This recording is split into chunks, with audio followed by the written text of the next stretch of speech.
Hi everybody, my name is Angie. Welcome to my channel.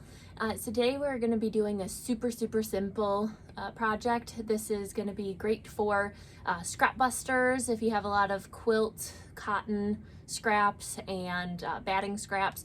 It's going to be great for that. We are going to be making fabric coasters. This is a super quick, simple project that you can bust out in just a few minutes.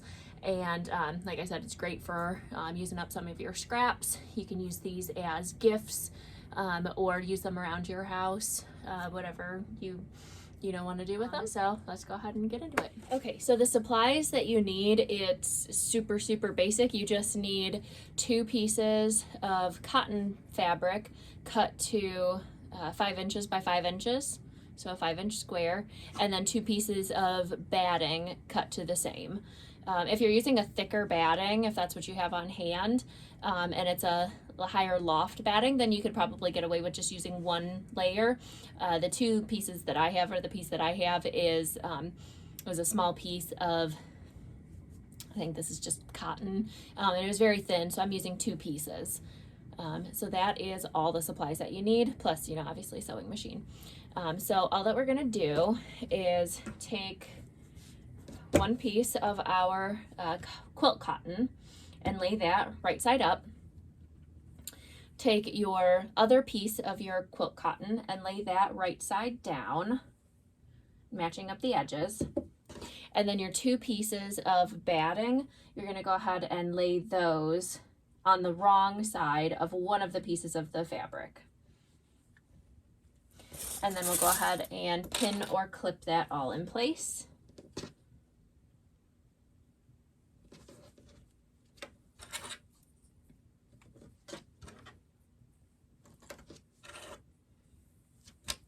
Super small, so I'm just doing 1 on each side. And then you'll go ahead and sew around the entire thing at a 1/4 inch seam allowance, leaving about a 2 to 3 inch gap here where we're gonna turn it right side out. So just if you want to mark it, or if you just want to make a mental note, then we're going to go ahead and leave a 2 to 3 inch gap there.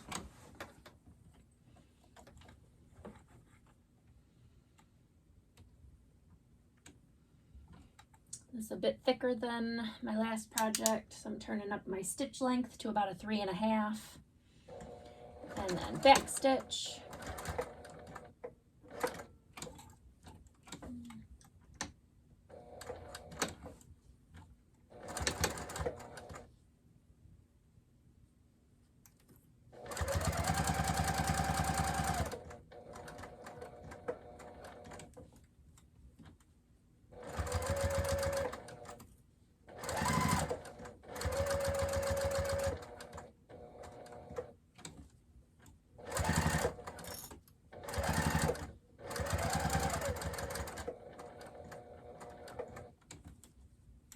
I'm coming up on the opening again over on that side, so we'll go ahead and just stitch a little bit and back stitch. Okay, so then we're going to go ahead and take scissors or your rotary blade, and I'm just going to snip my starting thread, and then you're just going to go ahead and clip the corners.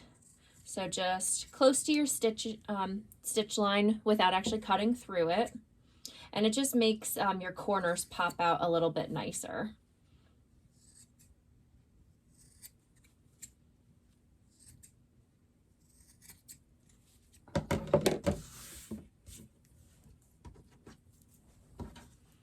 Okay, and then to turn it right side out, we are going to go between the 2 pieces of cotton, so not the batting.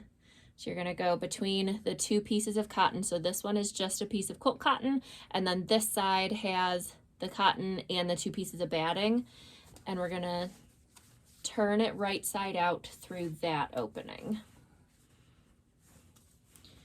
I like to poke out my corners from the inside of it first, and then turn it.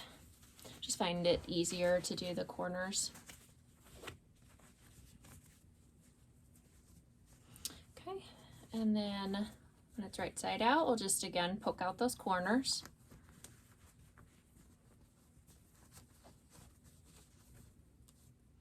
If you're having a hard time getting a crisp corner, you can take like a blunt pair of scissors and just poke it, not too hard. You don't want to push your scissors through the corner there.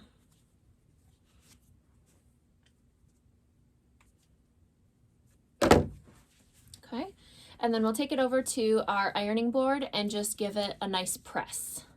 Okay, so I just gave it a nice little press on my iron with a little bit of steam, just gets it to sit kind of nicely and flat. And then we'll go ahead and just fold in,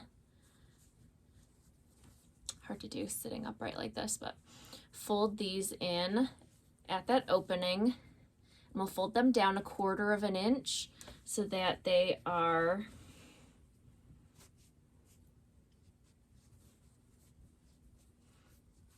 they're nice and flush and create a nice top seam there. And then I'm going to give that a press with my iron as well. Okay, so I went ahead and pressed that opening and I clipped it just to hold it down. And then we're going to go ahead and go back over to our sewing machine and just top stitch all the way around it at about 1/8 of an inch seam allowance. And that's going to go ahead and give it a nice finished edge as well as close up that opening.